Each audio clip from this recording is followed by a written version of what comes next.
الله الرحمن الرحيم الحمد لله رب العالمين والصلاة والسلام على سيد الأنبياء وخاتم المرسلين سيدنا ونبينا بالقاسم محمد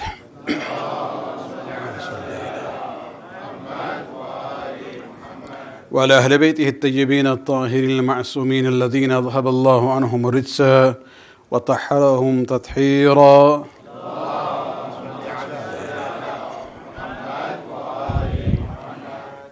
واللعنة الدائمة الباقية على أعدائهم ومنكر فضائلهم وغاصب حقوقهم من الآن إلى قيام يوم الدين. أما بعد، فقال الله سبحانه وتعالى في كتابه الكريم: يا أيها الذين آمنوا أطيعوا الله وأطيعوا الرسول وأولي الأمر منكم. صلوات پڑھنے کے بعد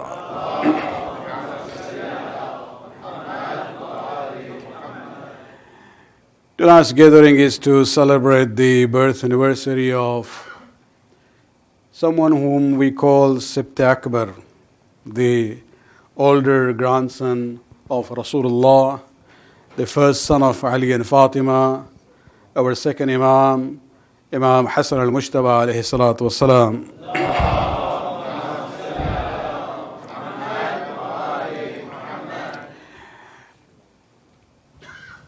We would like to thank Allah subhanahu wa ta'ala for the opportunity during these 2 weeks to go through this section of Surah Al-Kahf, where we looked at the story of the meeting of Prophet Musa alayhi salam with Hazrat Khidr. And besides the story itself, the lessons that we derive from it, and I would like to conclude that actually with the example of Imam Hassan alayhi salam.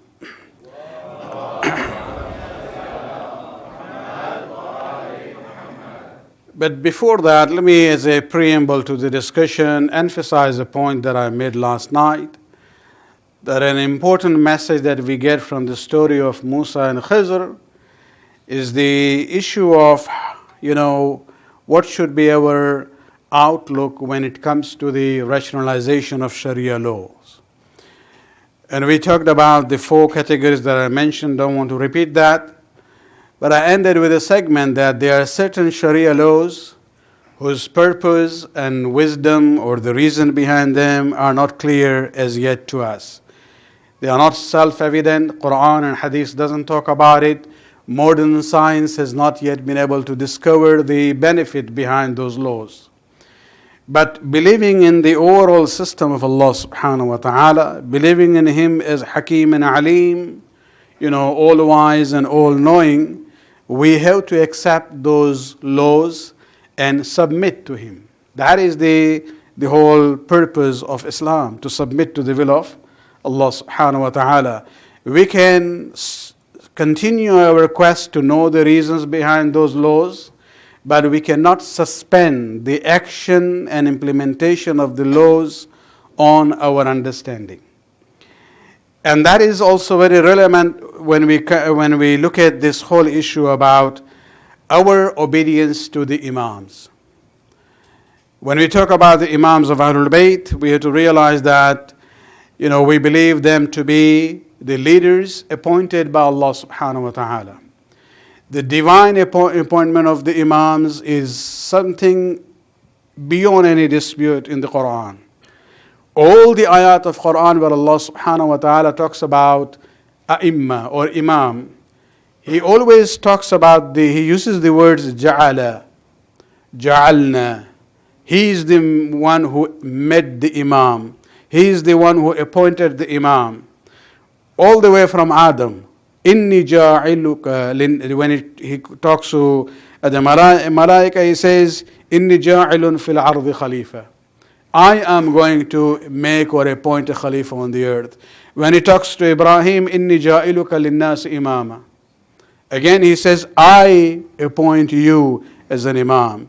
وَجَعَلْنَا مِنْهُمْ أَئِمَّةً يَهْدُونَ بِأَمْرِنَا. We made them into Imams because they basically guide people. The purpose of them becoming Imam is to guide people according to the commands of Allah subhanahu wa ta'ala.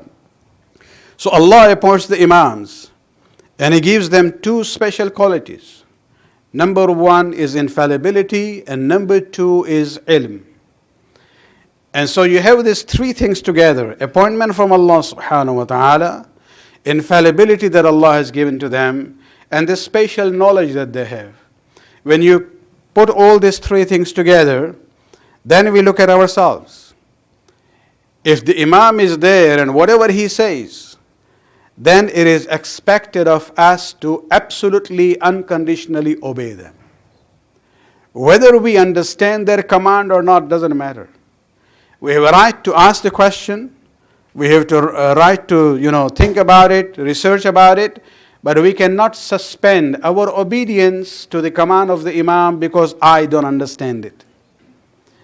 And this is something, Allah subhanahu wa ta'ala in Surah Nisa, when He says, Ya ayyuhalladhina amanu, O you who believe, ati'u Allah wa ati'u Rasul. Obey Allah and obey Rasul, and also obey ulul amri minkum, those who have been given authority among you, referring to the Imams. And so when we look at this issue of imamat, we have to realize that imamat is a position which demands absolute obedience from us. And when we look at the second Imam, he is among those highly, acclaimed by the Shias and the Sunnis alike. Just two hadiths about him, as far as Quran is concerned. He is part of some of the narration and stories of the family of the Prophet. Ayat Tathir, he is part of it, no doubt about it. The event of Mubahila, Imam Hassan is part of it. When you look at the ayat of Mawadda, there is no dispute whether he is part of that ayat or not. When we look at the story of Surah Insan or Surah Dahr, where they fasted in the family of the Ahlul Bayt and Allah revealed the surah in praise of this family, Hassan is part of it. When we talk about Surah Kawthar, and so Imam Hassan is part of all these events which took place, during the life of the Prophet and which have been mentioned in the Quran. Two hadiths very important about him from the Prophet. One is where he talks about both grandsons. Talking about Hassan and Hussein, he says, Ibnaya Havan, these two sons of mine, Imaman, they are leaders and Imams. Qama aw qa'ada, irrespective whether they stand up and fight against an enemy or they sit down, qa'ada, they sit down with the enemy and make peace. In both situations, Rasul is saying they are Imams and leaders to be followed. When it comes to their credentials in the Akhirah, the famous hadith, Al-Hassan wal-Hussein Sayyid al-Shabab Ahlul Jannah. What else do we want? Rasulullah is saying about Hassan and Hussein, in dunya they are your Imams, and in Akhirah they are Sayyid al-Shabab Ahlul Jannah.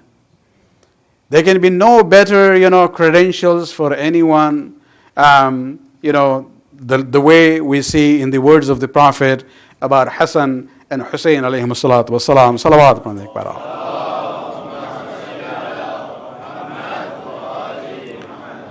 This brings me to this historical event in the life of Imam Hassan, and I'm just trying to go, kind of fast in order to reach to the conclusion.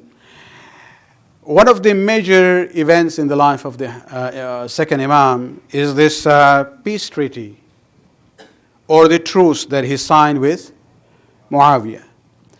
And it's interesting for us not only to know about it, but even to derive lessons, especially in the context of what I mentioned. When the Ma'soom Imam is there, we have to absolutely obey them. And this is where we see that, when you look at Imam's decision to make peace with Muawiyah, the background is very important.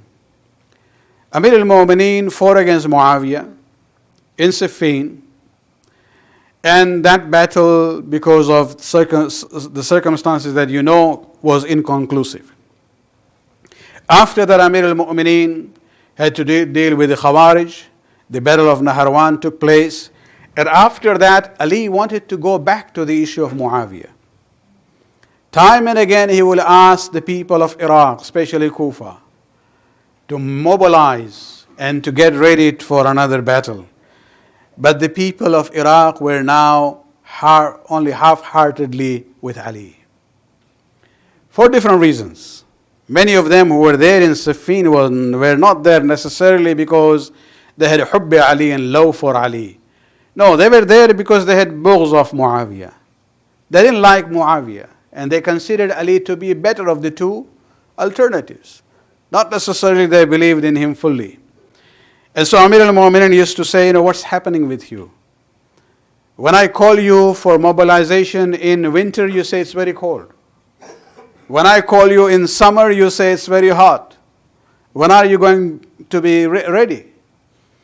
And this was the situation until the shahadat of Amir al-Mu'minin.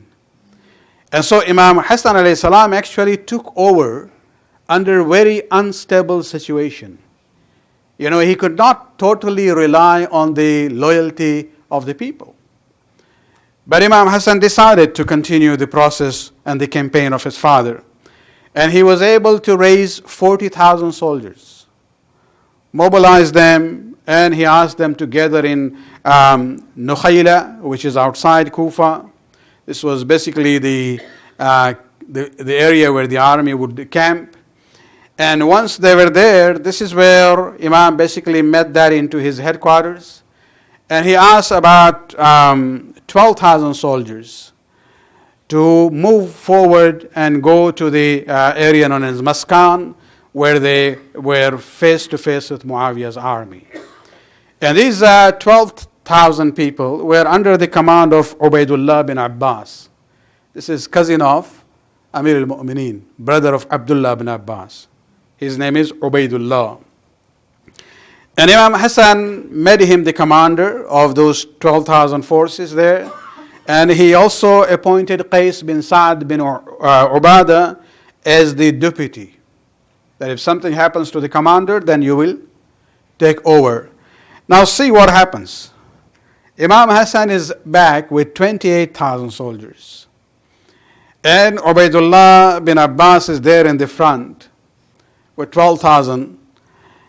And before even the battle starts, already Muawiyah during the night time sends spies to Ubaidullah ibn Abbas and basically bribe him 1 million dirham, which was a huge amount those days. Ubaidullah ibn Abbas, a Banu Hashim, remember, let alone the others. He's a member of the family. He was bribed and he was bought. Early in the morning, the soldiers wake up and they find out that the commander is gone. Not only that he's been killed in the battle, no, he's gone on the other side. But this was the loyalty of Qais bin Sa'd, who took over, gave a very, powerful speech, bringing up the morale of the 12,000 soldiers that he was now commanding, and basically, motivated them to start the battle with the forces of Muawiyah. But on the other side, what Muawiyah now did, he was very good in these, tricks of politics. He sent spies among the soldiers of Qais in the front and among the soldiers of Imam Hassan at Nukhayla. Those who were in the front were spreading rumors that you guys are sitting here becoming motivative and Josh and Khurush to fight.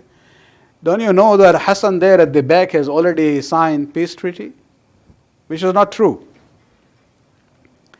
And on the other side, they were saying that you guys are waiting here to be called to the front. But both commanders, Ubaidullah and Qais, have already, signed peace treaty with Muawiyah. And so when you have people, soldiers who are half-heartedly with you, whose religious loyalty is suspect, what would be the result? The result would be that most of them started, there was chaos, number one, and many of them started just going back home. And this is where, we come to realize that Muawiyah at that time then sends message to Imam Hassan that I'm willing to sign peace agreement on a blank paper. You write whatever terms you want. Under that circumstances, what would Imam Hassan have done? There was no any other choice actually. And this was important to give you the background of why Imam Hassan alayhi salam actually, agreed. Now but a very important question from the historical point of view would be that why Muawiyah even proposed a truce? After creating chaos in the army of Imam Hassan, why didn't he just, take aggressive action and start, attacking them? And this is where you have to realize that if Muawiyah was able to defeat the army of Imam Hassan and take over Khilafat by force, he would get the government, but he will not be able to get legitimacy. It will be that he took it by military force. He wanted kind of a legitimacy that I am given the power on the basis of certain terms and agreement. And this is where now he is kind of being generous of saying the message to Imam Hassan that whatever conditions you put, I will sign on it. And this is where Imam Hassan alayhi salam took the opportunity, because he wanted to have, number one, once he gets the legitimacy, then he can establish his government and have his Umayyad dynasty. But the way Imam Hassan alayhi salam put down the conditions, this is where Muawiyah got the government, but he was not able to get the legitimacy to continue that process under the family known as Banu Umayyah. Salawat pan ek bar.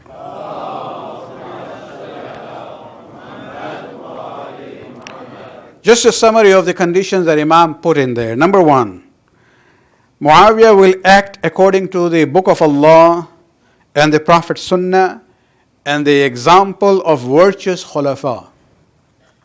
Now this was diplomatic wording here. It depends now who is referring to when he's saying in an example of the virtuous Khulafa. Number two, people will be in safety and security wherever they are, whether they are in Sham or Iraq or Hijaz or Yemen or Egypt. Number three, keeping in mind the safety and security of the companions of Ali, he says, companions of Ali and the Shias of Ali will be accorded the security of their lives, their properties, their women and their children. And this will be a pledge which Muawiyah is making with Allah subhanahu wa ta'ala.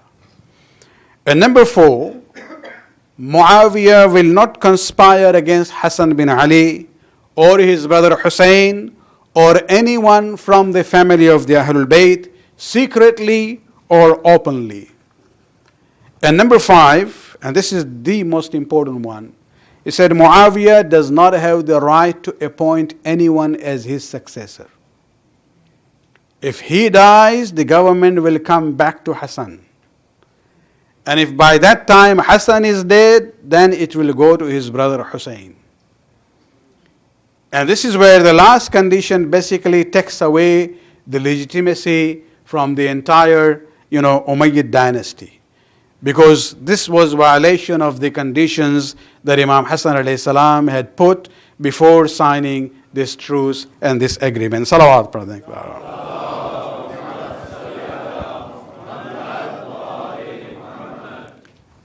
Imam Hassan alayhi salam, what he did under those circumstances was a very intelligent move. And probably looking at those days, the Prophet of Islam, Hazrat Muhammad Mustafa sallallahu alayhi wa sallam,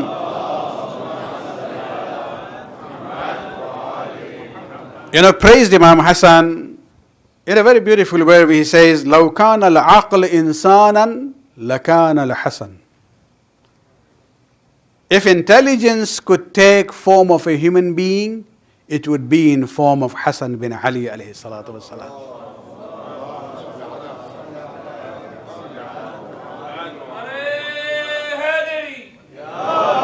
This is how Rasulullah looks at Imam Hassan. And the way he put the conditions in the peace treaty actually takes away the legitimacy from Muawiyah. The whole planning that he had, eventually where he poisons Imam Hassan, was because of this. Because for him now, even the existence of Hassan bin Ali became a problem. And so he wanted to eliminate his, barriers because he had signed this, although he had no respect for this peace treaty later on.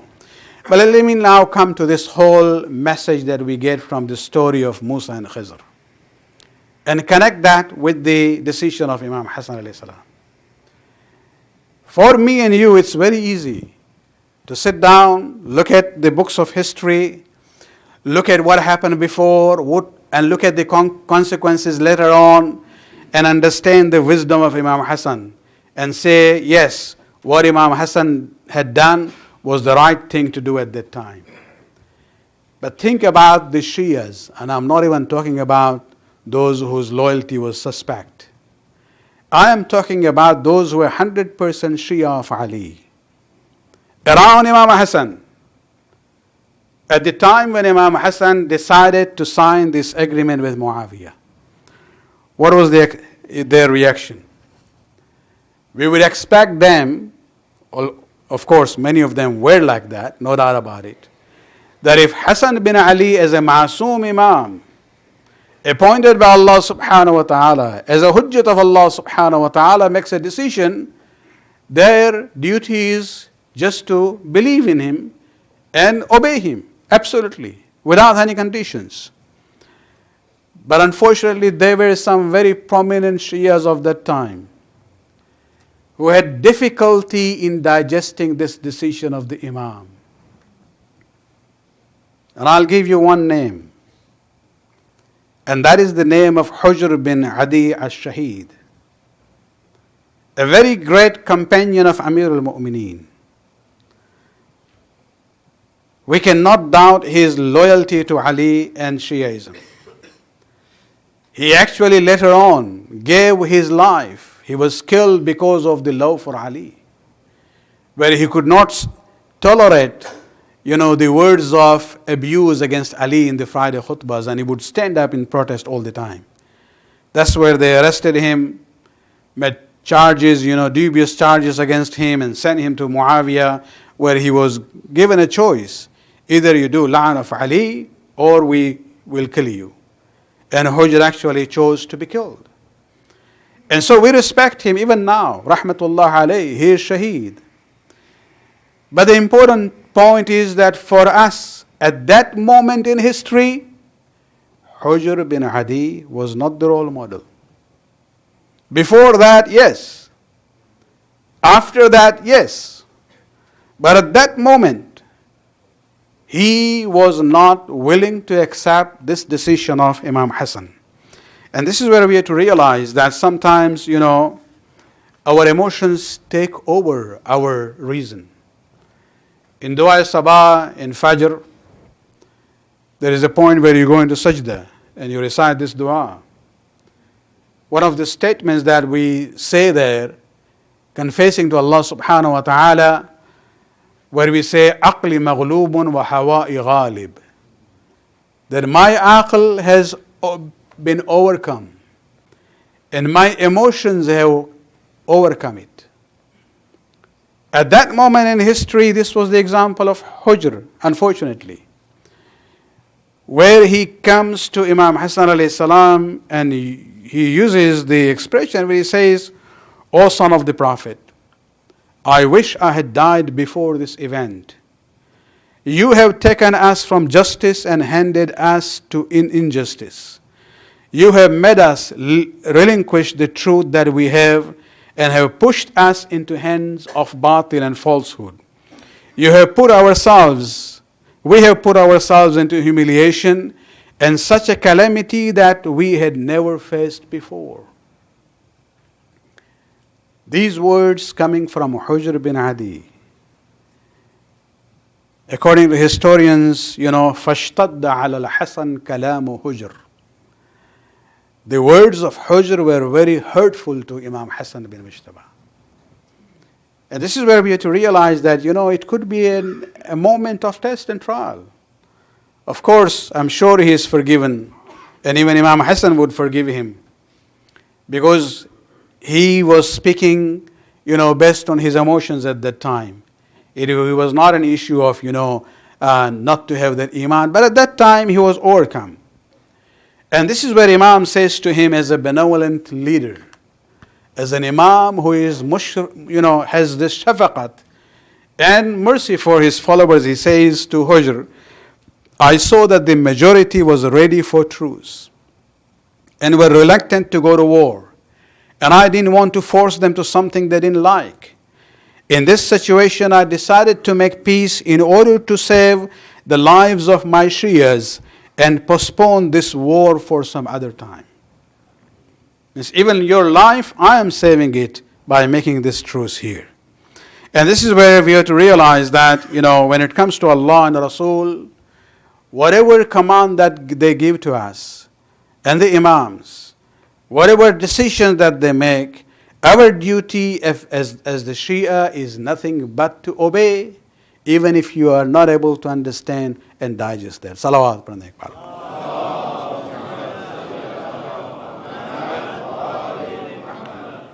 And this is not only one conversation. Actually, there were people who used to come to the Imam.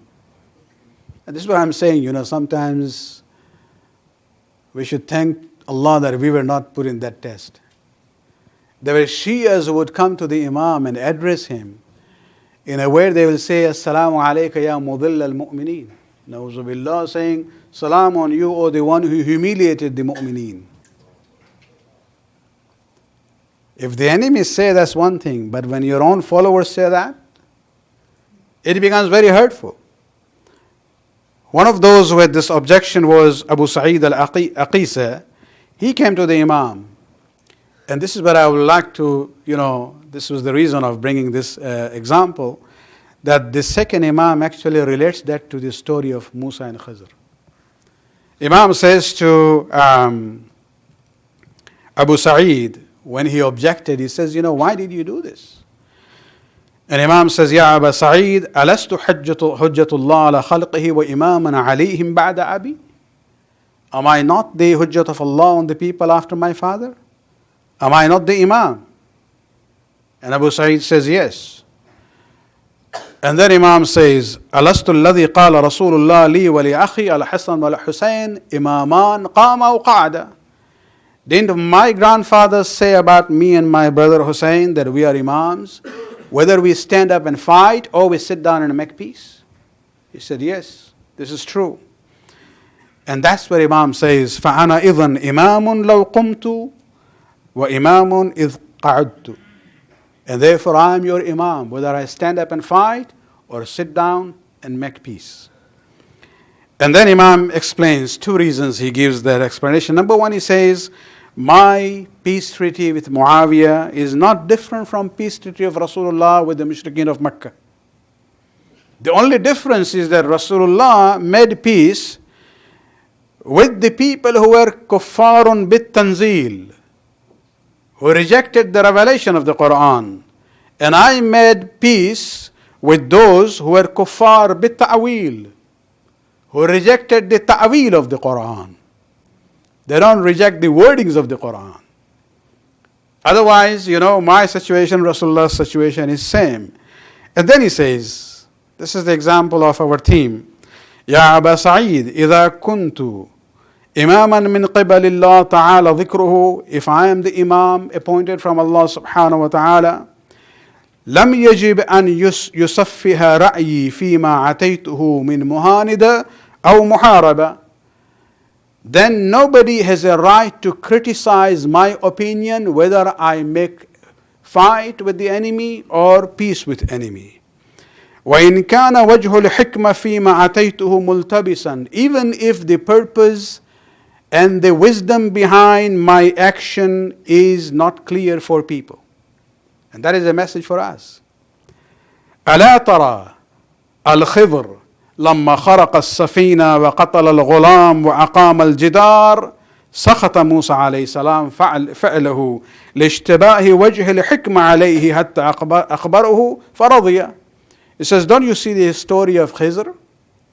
When Khidr, damaged the boat, killed the young man, and repaired the wall, Musa became angry. with his actions, because he did not know the full reason behind what Khidr was doing. حتى أخبره, until Khidr informed him about him. فرضي, then Musa accepted it. فهكذا أنا, this is the same situation with me.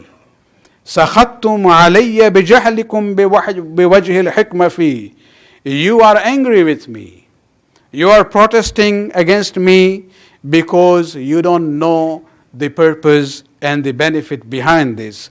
ولولا ما أتيت لما ترك من شيعتنا على وجه الأرض أحد إلا قتل. You don't know that if I had not met this agreement, then no, not a single Shia on the face of the earth would have survived after that. Salawat padhne ek baar.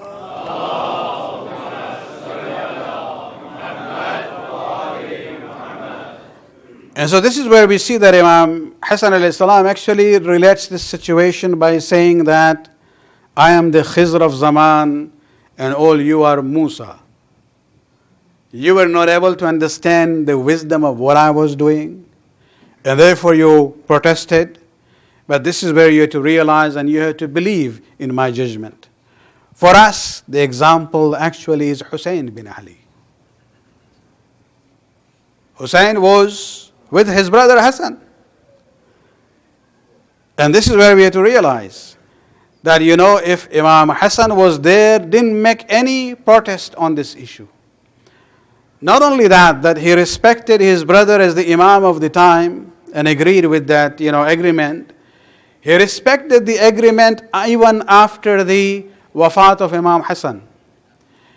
Many of us do not know that Imam Hussein alayhi salam lived for 10 years after the shahadat of Imam Hassan under the government of Muawiyah. Why did not Hussein take the stand during the days of Muawiyah the way he did when Yazid came to Khilafat? 10 years. The Shias of Kufa used to send letter after letter to him. Your brother is dead. But in you we find a different, fervor and courage. Why don't you come and we fight? And Imam used to say, no, I respect the peace treaty of my brother. As long as a single condition is still maintained in this peace agreement, I will respect that. And what was the last condition violated by Muawiyah? Appointing Yazid as the Khalifa.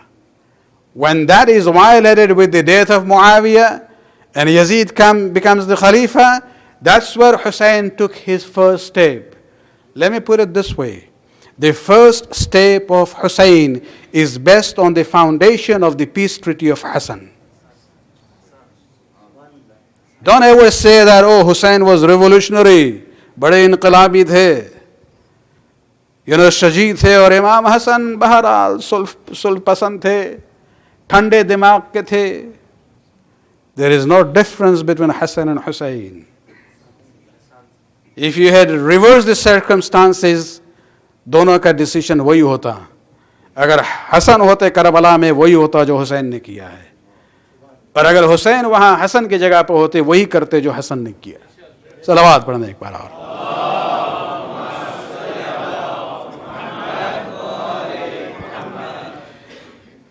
बहुत ही मुख्तसरन इमाम हसन अलैहिस्सलाम के सुलह की जो हिकमत है, इसके बहुत दूररस असरात हैं.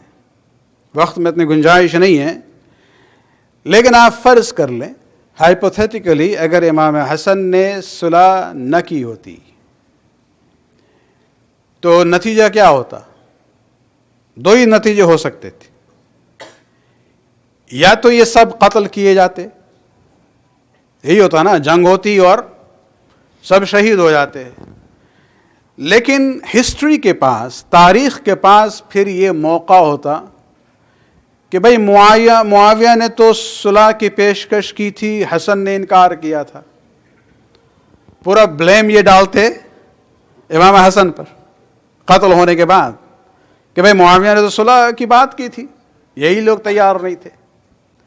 या मान लीजिए ये कत्ल ना होते کچھ شیعہ قتل ہوتے لیکن حسن اور حسین اور بنی ہاشم کو بن معاویہ جو ہے قتل نہ کرتا، انہیں گرفتار کرتا، قیدی بنا لیتا، اور قیدی بنانے کے بعد کیا کرتا؟ کہتا ٹھیک ہے حکومت ہمیں مل گئی، ہم آپ کو آزاد کرتے ہیں فی سبیل اللہ۔ اس میں کیا ہوتا؟ آپ کو جانا پڑے گا ہسٹری میں پیچھے۔ فتح مکہ میں جب رسول اسلام نے مکہ کو فتح کیا ہے تو ابو سفیان اور ہند، معاویہ کے ماں باپ، خود معاویہ یہ بھی مشرکین کے صف میں تھے، اور چونکہ فتح مکہ جو ہے جنگ بغیر تھا، شرعی قانون کے مطابق رسول اسلام کو پورا حق تھا کہ جتنے مشرکین مکہ ہیں ان کو اپنا ذاتی غلام بناتے، پرسنل سلیو۔ مسلمانوں کی بات نہیں ہو رہی ہے، لیکن رسول نے اس دن کیا اعلان کیا تھا؟ رسول نے کہا کہ جاؤ، اذهبوا انتم الطلقاء، لفظ طلقاء استعمال کیا ہے، جاؤ تم طلقاء ہو۔ طلقاء یہ پرولر ہے طلیق کا، طلیق کو کہتے ہیں a slave who has been made free، آزاد کردہ غلام۔ تو ابو سفیان اور ہند اور معاویہ رسول اسلام کے آزاد کردہ غلام ہوئے، حکومت مل بھی گئی، لیکن وہ برتری جو ہے بنو ہاشم کی ہمیشہ رہی۔ اگر صلح نہ ہوتی، جنگ ہوتی، اور حسن اور حسین اور بنو ہاشم کو اگر قتل نہ کرتے، قیدی بنا دیتے، اور معاویہ جو ہے کچھ دنوں کے بعد حکومت حاصل کرنے کے بعد، کنٹرول میں آنے کے بعد کہتا جائیے ہم نے آپ کو آزاد کر دیا، تو بیسیکلی وہ برابری جو ہے ختم ہو جاتی کہ آپ کے نانا نے ہم لوگوں کو آزاد کیا ہے اور ہم نے آپ لوگوں کو آزاد کیا ہے۔ اور اگر یہ ہوتا تو یزید کے دربار میں، اور مجلس نہیں پڑھنا ہے لیکن واقعے سے واقعے کو ملانا ہے، یزید کے دربار میں جناب زینب نے یزید سے مخاطب ہوتے ہوئے جو جملہ کہا تھا، یبن الطلقاء، اے آزاد کردہ غلام کی اولاد، اس وقت یہ زینب یہ جملہ ادا نہیں کر سکتی تھی۔ جو کچھ بعد میں ہوا ہے یہ سب جو ہے اس کی بنیاد صلح امام حسن ہے۔ ہمارے لیے بڑا آسان ہے چونکہ ہم صدیوں کے بعد آئے ہیں، تاریخ کو دیکھ رہے ہیں، پہلے دیکھ رہے ہیں، بعد میں دیکھ رہے ہیں، نتائج کو دیکھ رہے ہیں، اور بات ہمارے لیے واضح ہو جاتی ہے۔ لیکن کچھ شیعہ جو وہاں موجود تھے ان کے لیے بڑا مشکل تھا اس معاملے کو ہضم کرنا۔ لیکن جو سبق ہم لیتے ہیں اس واقعے سے یہی ہے کہ امام کا حکم اگر آپ کے سامنے آئے، یقینی ہو کہ یہ حکم مولا ہے، تو وہاں ہماری ذمہ داری سوائے اطاعت و تسلیم کے اور کچھ نہیں ہے، چاہے وہ بات ہمارے عقل میں آئے یا نہ آئے، اس لیے کہ عقل کل یہی لوگ ہیں۔ جس طرح سے خود رسول اسلام نے کہا تھا لو کان العقل انسانا، کہ اگر عقل جو ہے انسانی شکل میں ظاہر ہو کے آئے، لکان الحسن، تو یقیناً وہ جناب امام حسن کی صورت میں ظاہر ہوگی۔ صلوات پڑھنے ایک بار اور۔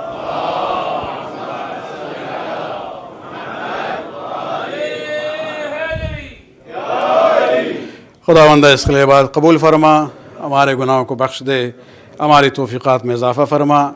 خداوند ہمیں توفیق دے کہ یہ جو ذکر قرآن خصوصاً جناب موسیٰ علیہ السلام اور حضرت خضر کے واقعے کو ہم لوگوں نے پڑھا ہے، اس سے جو سبق حاصل کیا ہے، خداوند ہمیں توفیق دے کہ ان اسباق کو ہم اپنے ذہن میں رکھ سکیں اور اس پر عمل کر سکیں۔ خداوندہ جو بقیہ ایام ماہ مبارکہ رمضان ہیں، اس میں ہماری توفیقات میں اضافہ فرما، ہمارے عبادات اور اعمال کو قبول فرما، اور امام عصر عجل اللہ تعالی فرج الشریف کے ظہور میں تعجیل فرما۔ ربنا آتنا فی الدنیا حسنۃ وفی الآخرۃ حسنۃ وقنا عذاب النار برحمتک یا ارحم الراحمین۔